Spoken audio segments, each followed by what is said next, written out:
All right, welcome back to another edition of Fraser Lee TV. I have a great show today. I got a co-host here, Delonnie.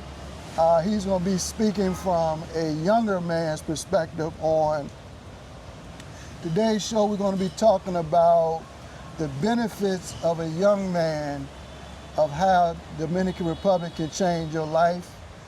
We're going to be, like I said, I'm going to be interviewing Delonnie here. He's, you're what, 32, Delonnie? Yes, sir. 32, so we want to come at it from a young man's point of perspective today.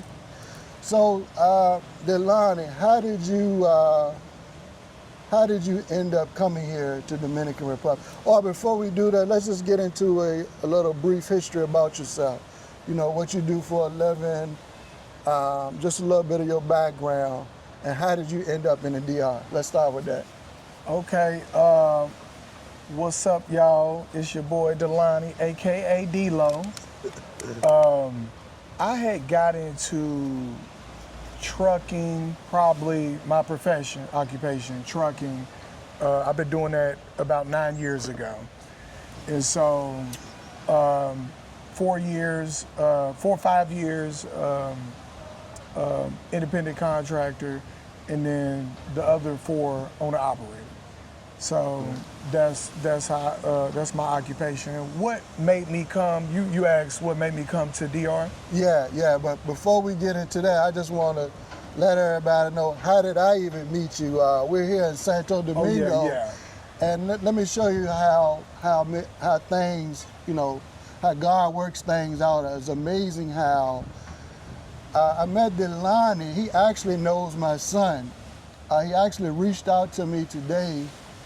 He knows my son. My son told him that I would be here. So I said, I got to. And then I found out he's in the trucking business.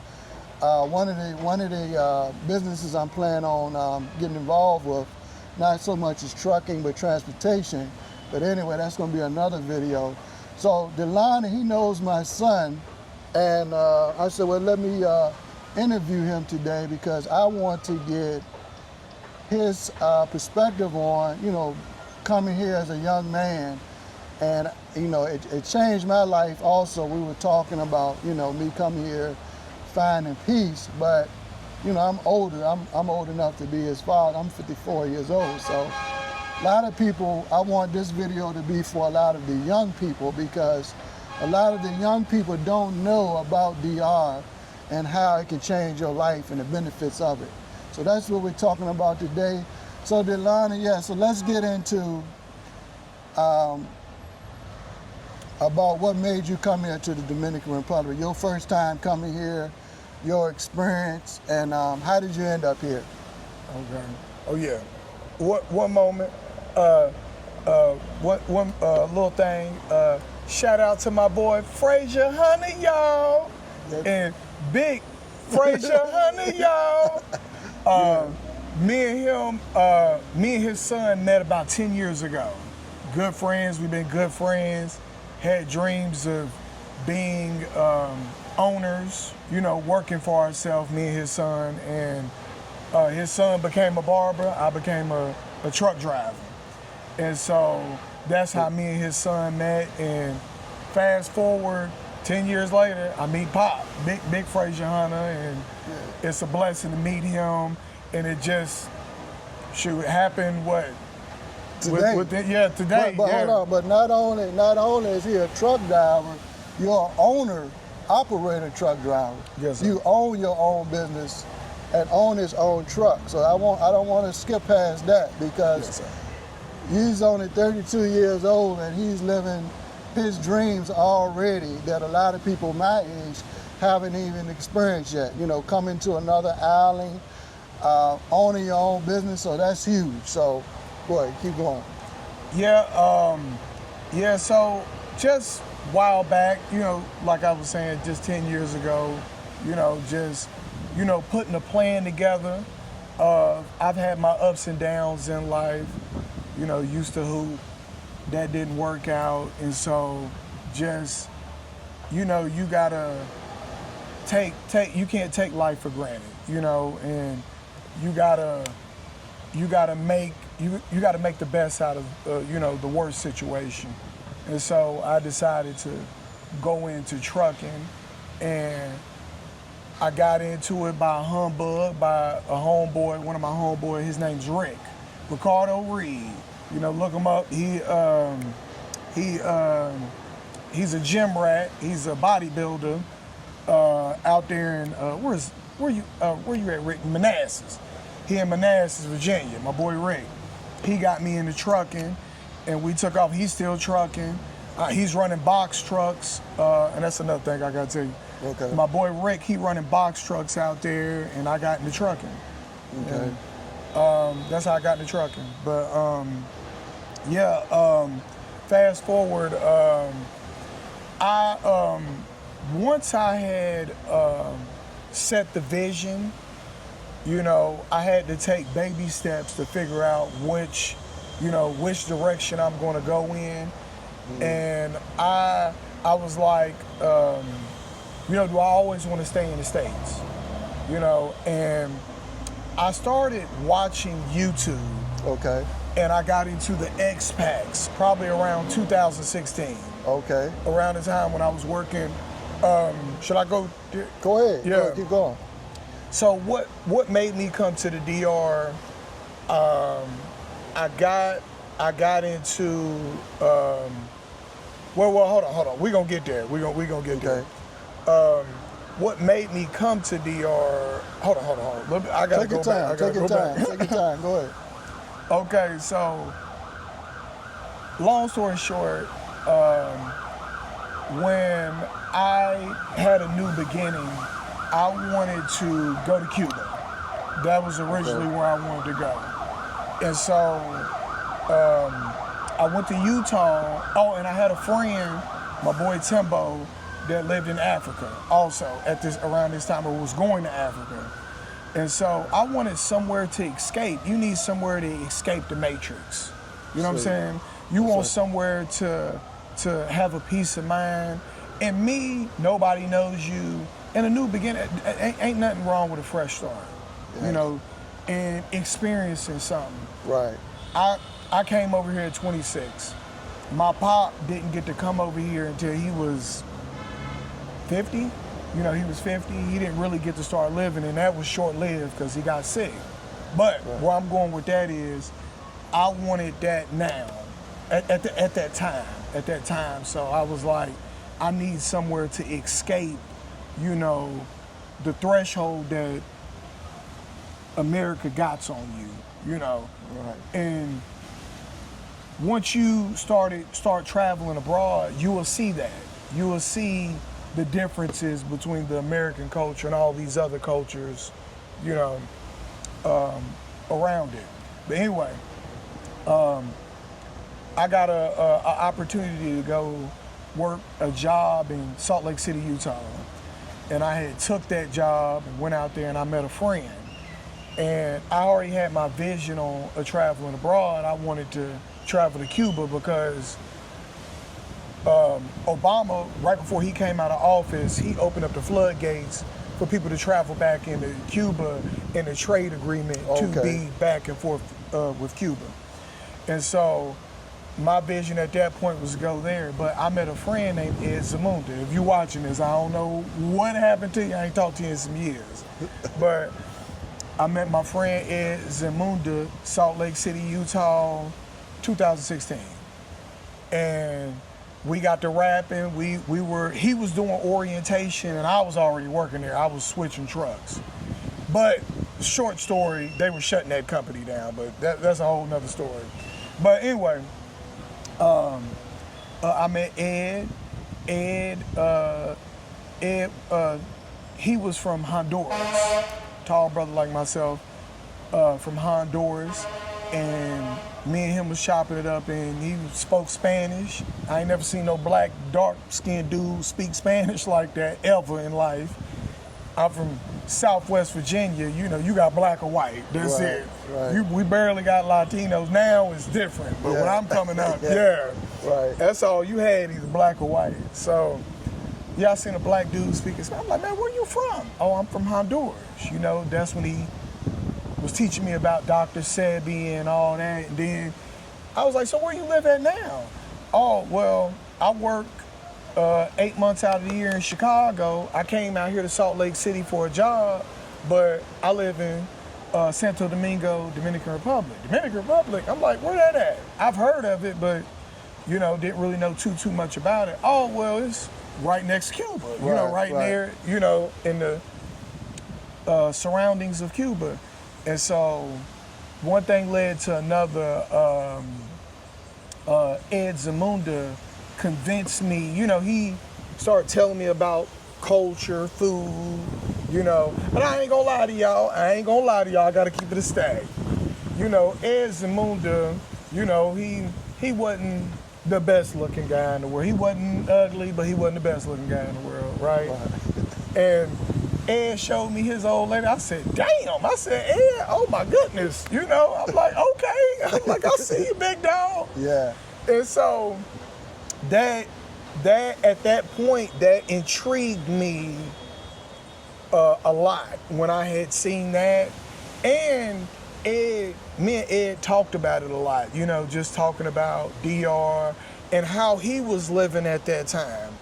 Ed was 55 around that time. Okay. And he was on urge of retiring. Right. You know, he was like, I think he was gonna retire at 62 at that time. So he was like, I got about 7 more years, young blood, and I'm retiring, and I'm gonna retire in an area I can afford. I can't afford to live here in America. Right. Because Ed was living in Miami at one point in time. He was staying down there in Miami. Yeah, very expensive. Yeah, very expensive. And he was just like, I can't live on my $1,700 check, you know, in Miami. You know, that's gonna be my mortgage or rent. Okay. And so that's what he did. And he informed me, like Ed really gave me more. I had a vision. Ed threw movies at me. Okay, I got you. Ed threw movies at me. That's listen. That's quote. You heard it first from me. Right. He threw movies at me. Okay. Visions. Yeah. Visions. Right. He gave you the picture. Yeah. He gave me pictures. Right. You know what I'm saying? To put together. Yeah. And so, yeah, young blood, you need to, you know, and I'm going more detailed in it. He's like, yeah, man, you need to work tell you. He was like, boy, you 25 at the time. I'm like 24, 25 at that time. He was like, man, you work 20 years, you can retire. Yep. You know? And he was like, you grind and put in good effort, you can retire. You need to say something. No, you go ahead. Okay. And so Ed gave me an even bigger vision. You know, my pop was more like, you know, work till you 65, you know, find your little factory job, work till you 65, or get your trade, son. Right. Work till you 65 and retire. That's what my pop knew. And that's what a lot of people, parents teach them in the U.S., you know, to just, because and I'm glad you brought that up, because a lot of people, you only speak on what you know. Mm-hmm. You know what I'm saying? So if you never went nowhere else and experienced something different, you're only going to give out the information that you know. Right. So that's why it's important. And I'm glad that we're doing this video with you, because I wish I would have came here when I was your age. Mm-hmm. I would have been retired by now. So, but, you know, that's here nor there. But this is for a lot of younger people. If you come here and you start now, your life, you can, like you say, can be retired in 20 years in your 40s or before then. Yeah, so keep going. Yeah, and so Ed gave me, you know, Ed's already Honduras. He been to Cuba. He been to Colombia. Right. Ed was all Brazil. Yeah. Ed was all over the place, and he was movies, visions. Right. You know, pictures. You know, he's giving me all this, and you know, he put a lot of sauce on the chicken. Right. You know what I'm saying? He gave me a lot of sauce on what to do. And he was telling me, he was like, young blood, you know, kind of like you were saying. Right. He was like, man, if I was your age and I had the vision I had now, Right. and I hear my dad used to say that all the time, yo son, if I knew what I know now, Right. I'd be a millionaire. Yeah, yeah. Ed was telling me this when I was like 24. Right. You know. So when you finally made it over here, let's explain your experience when you first got here. Some of the things that you seen or you learned when you first got here, and speak on some of the things you like about here, and you don't. Well, we'll get into what you don't like too, but okay. Yeah, the things when I first came over here, got off the plane, never forget it. It was hotter than Satan's toenails. It was February 18, I want to say. No, February 19, somewhere, Okay. yeah. And I got out the plane, and it was cold. I had on jogging pants, long sleeve, baseball cap. I'm like, man, it's hot. I got over here, and one thing that I've learned here, or whatever, from day one, you're gonna learn, everybody is helpful. yes. But you got a lot of scammers and hustlers, but Right. everybody's helpful. Everybody knows somebody. Yeah. You know what I'm saying? People, you know, sometimes in America, people gonna look past you. They gonna see you out there. They gonna buy. You know what I'm saying? Good luck to you. You know, you out there in the rain with your rain boots on. But over here, you got a lot of people helpful, Right. and that's willing to help you, especially if you a gringo. Yeah. You ain't from here. Oh my goodness, they gonna bend over backwards Right. to help you. You know. Okay. But What's some other benefits that you? Well, what do you like about here? Let's start. What do you like about here that keeps you coming back?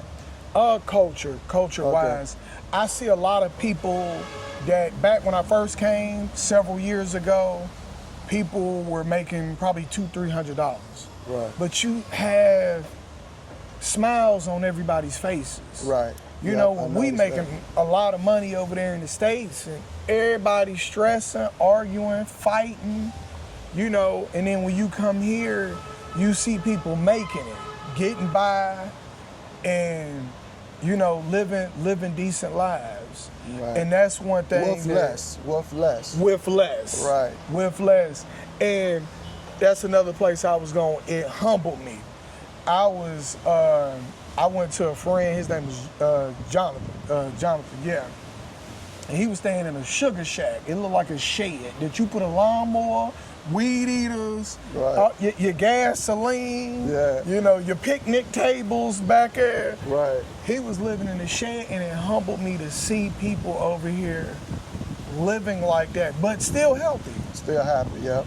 Healthy, happy. Yeah. And Jonathan, I remember one day Jonathan checked me. He gave me some knowledge. He said, Delonnie, why you eat so much? You don't need all that. You know, I had a little pot belly on me. Not nothing too bad, but you Right. know, he was like, Delonnie, you eat too much. You know, you need to eat less. Yeah. Yeah. And my granddaddy first told me that. You know what I'm saying? Right. You know, keep your weight balanced. Yeah, yeah. But when John, a brother from a third world country, you know, who really ain't have nothing, told me that, it humbled me a lot. Right. It gave me go ahead. Man. No, keep going. I'm listening. We just talking about the benefits that you like about here. So Yeah. that's one. What else you like about here in the DR? Another thing, that was culture. Another thing, where we at right now, oceanfront view, consistently, you know, good weather year round. You can't beat the weather. Yeah. You can't beat the weather, and then you go out. You eat a lot. You go out. You gonna sweat that off. You come out here walking. You gonna sweat that off. Right. You know what I'm saying? You gonna sweat that off. So, you know, you ain't gotta do much to sweat out here, Right. as you see. Yeah. It's Yeah. pretty warm. And it's good to sweat. All the way down to friendships. You got your. We'll get to that later, but you got some good people out here. Yeah, the some people. good people. I young brothers and older brothers, whoever out there, I mess with people that got something going for themselves. I done dealt with the people who ain't had nothing going for themselves, the street hustlers, all that. Right. I like to evolve myself around people like-minded people like myself that are doing well and looking to progress. Right. You know, now I don't mind somebody that's on the upcome. You know what I'm saying? That got a little something going on and on the upcome. Ain't nothing wrong with that. Right. But if you know, we'll get to that. We'll get to that. But yeah. So we just still talking about anything else that you that you like here in Dominican Republic? Oh yeah, and then last but all, the women.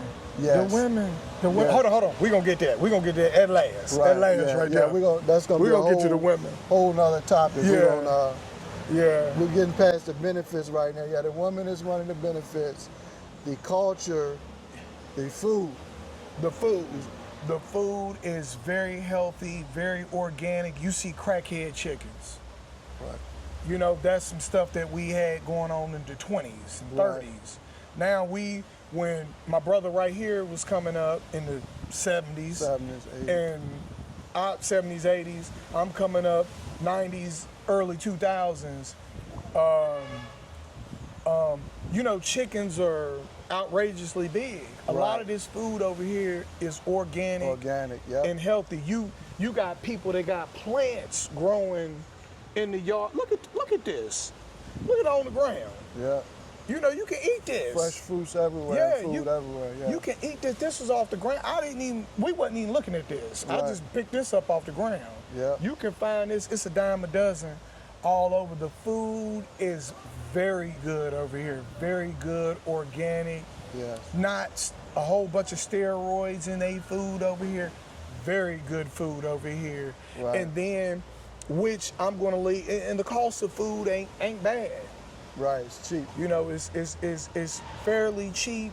One thing I will tell people is when my dad came over here, Delonnie, the food is not cheaper than the States. I said, Pops, what did you get? Oh, well, I got Oreos, Doritos, Frosted Flakes. I said, Pop, that's imported stuff. Yeah, if you get name brand stuff, that's going to be more expensive over here. Mm-hmm. But if you eat a good diet like fruits, vegetables, chicken, a lot, and then there's a lot of little Dominican restaurants here that's really, really cheap. Mm-hmm. I went to one the other day and got 2 plates of chicken like tenders and fries and fried rice.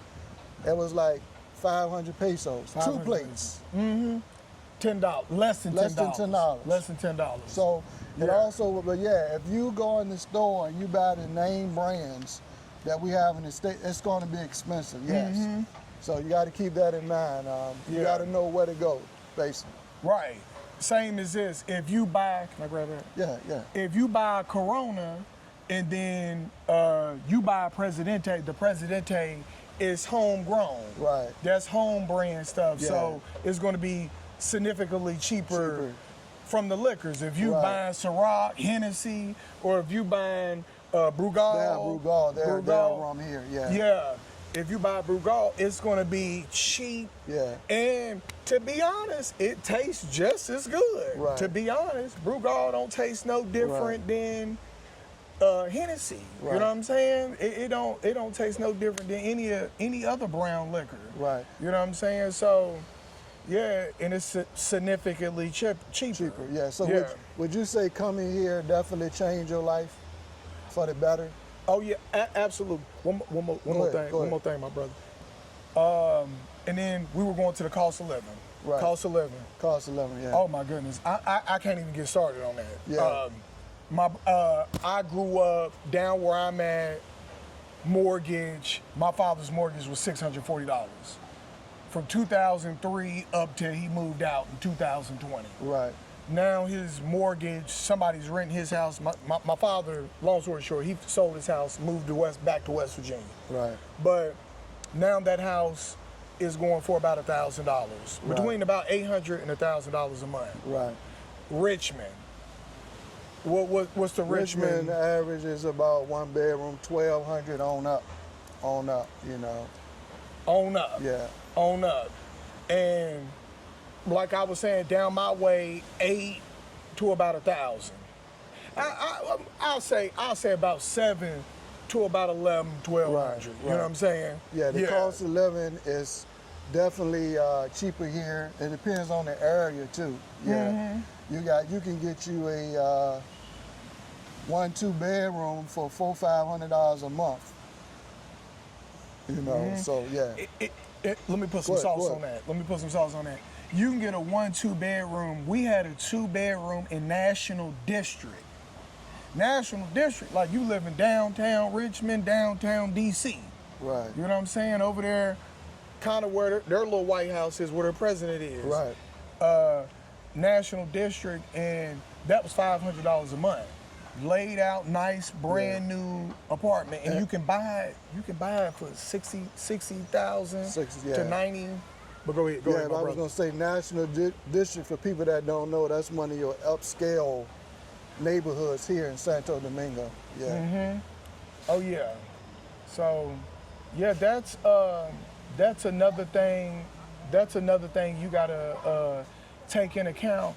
In your more expensive areas is going to be like Zona Colonial. You can see apartments there upwards of $1,000. And that's because it's a tourist area. Yeah. It's a tourist area, and you got a lot of people from Europe, Canada coming over here. They don't mind paying that money, and that jacked the price. Yeah. And DR over the years, it had, since when I first came over here, where you can get an apartment for a nice, dope apartment for what we were saying, 300, right, 250 to 350. Yeah. Now it was about 5, 6, yeah. 5, 6. Yeah. But you can still get, don't get it confused, you can still get stuff cheaper than that. You can still get stuff 200, 150, 200, you know what I'm saying? Right. 300, depending on Dominican style stuff, you can still get stuff. Yeah, but a lot of people from the U.S., they're not gonna want to live. Live like that. Live like that. So, you know, 500, 600 is similar to what you're used to and on up. I would say that. Yeah. But so let's get into the biggest topic that most men, they want to know about here is the woman here in DR. Right. What do you like about the woman here? Just explain, you know, your dating here and some of the things that you like about the Dominican woman here. You know, I've been in quite a few relationships out here. Dominican women, I think they're cultured very well. See. Coming up, how they're groomed very well. They're very attentive to their looks, their bodies, you know, a little bit of everything. You know, they got to keep their hair done, nails, toes, you know, try to keep their figures. And I think you have different groups, but I think the best group of women out here are the ones that, you know, I'm gonna say the two best groups. You got some that are raised to go to college to help family, and then you got some that are groomed to be simply wives. Right. You know what I'm saying? Simply housewives. And I think definitely them two are the best two groups. Whatever you like, if you like a woman who is simply a housewife, because you ain't gonna find too many of them that can't cook. Right. You ain't gonna find too many of them that can't cook and clean. Yeah. That is a necessity of them growing up and how they're groomed and how they're raised. Yeah, they're raised, yeah. Yeah, so, yeah, housewives, housewife / cook, clean, they gonna do that. Right. That's embedded in them. And then another thing, you got some that are groomed to go to college. Right. But those also can cook and somewhat be housewives. So you just got to pick your poison with that. But one thing about it is a 6 over here, a 5-6 over here is shit a dime piece in the States. Excuse my language. Right. Yeah. It's a dime piece in the States. You know what I'm saying? Right. They have a very exotic Rihanna type of look, and they a dime a dozen. You know what I'm saying? No, go ahead. It's a zillion of them out here. You know, do I need to be more transparent? Well, okay, one point I wanted to bring up, we was talking earlier, remember, about one thing about over here is if you break up with your girlfriend, you're not as stressed because, like Delonnie was saying, they're everywhere. They're everywhere. So it's easier to date over here for men.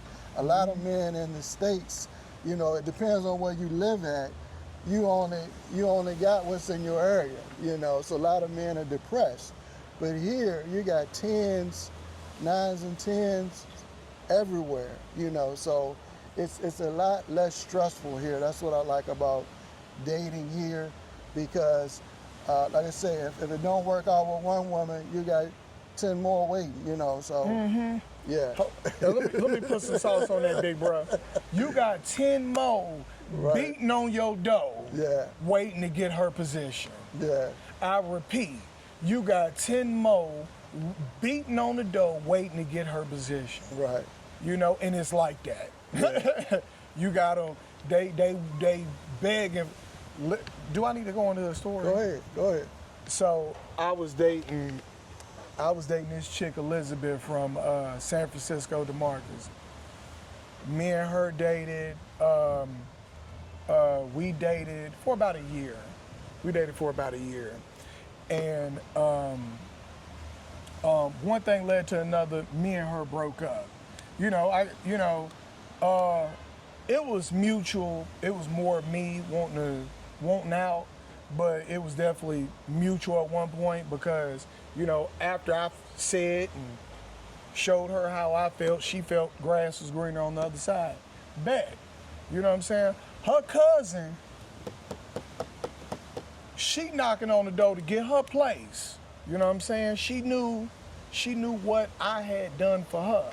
You know what I'm saying? So her cousin was beating on her door to get what, and to be honest, it was, you know, it was pennies. I ain't gonna say it was pennies, but it was, you know, right. It really wasn't nothing that was gonna hurt you.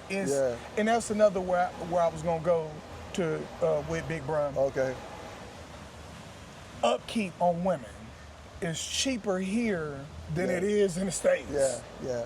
You know, helping a girl, you know, getting a girl nails done and all that stuff over there in the States. I mean, chicks over here like, you gotta pay my rent. We was just talking, rent can be $1,200 to $2,000. Right. You know what I'm saying? They want their rent paid. They want girls over here $150, $200. You know what I'm saying? Depending on how you get down, my brothers. Yeah. I'm not saying you gotta come out here tricking or you got to, you know, however you get in the mix. Right. You know what I'm saying? I don't know how you mix in, or you can come over here and you can stay with a chick. You know what I'm saying? But the upkeep on the women over here is not much. It's pennies on the dollar. Right. You know, compared to the women in the States. But go okay. Yeah, that's perfect. I agree with that. You know, I got another video actually I'm gonna be doing this week about where to find women. What areas, you know, and all that. So, any other?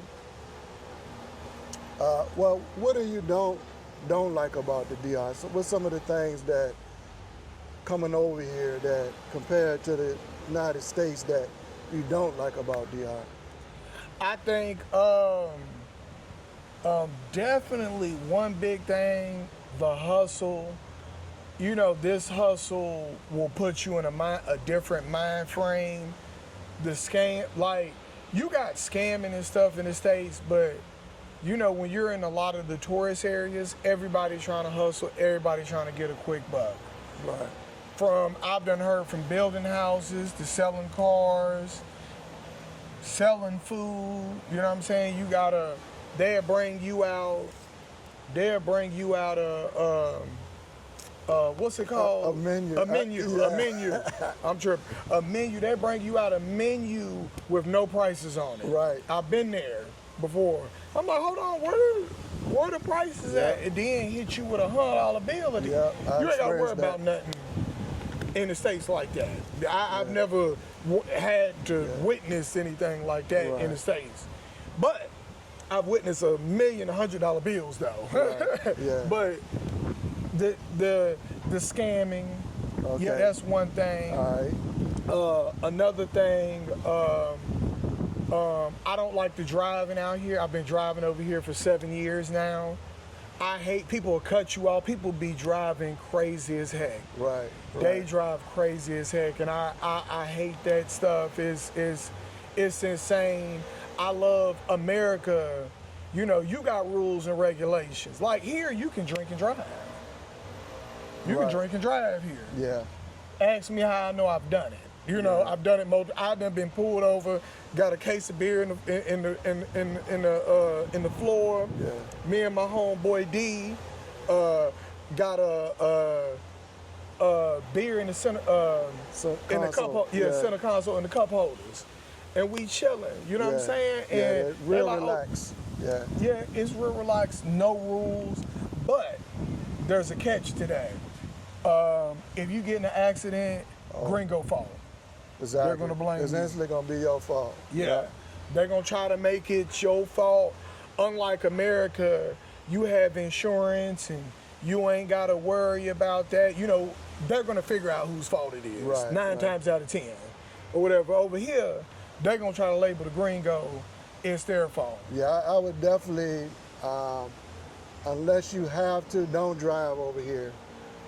Take Uber or a taxi, or if you have a girlfriend. But yeah, I wouldn't drive over here if you don't have to. Yeah.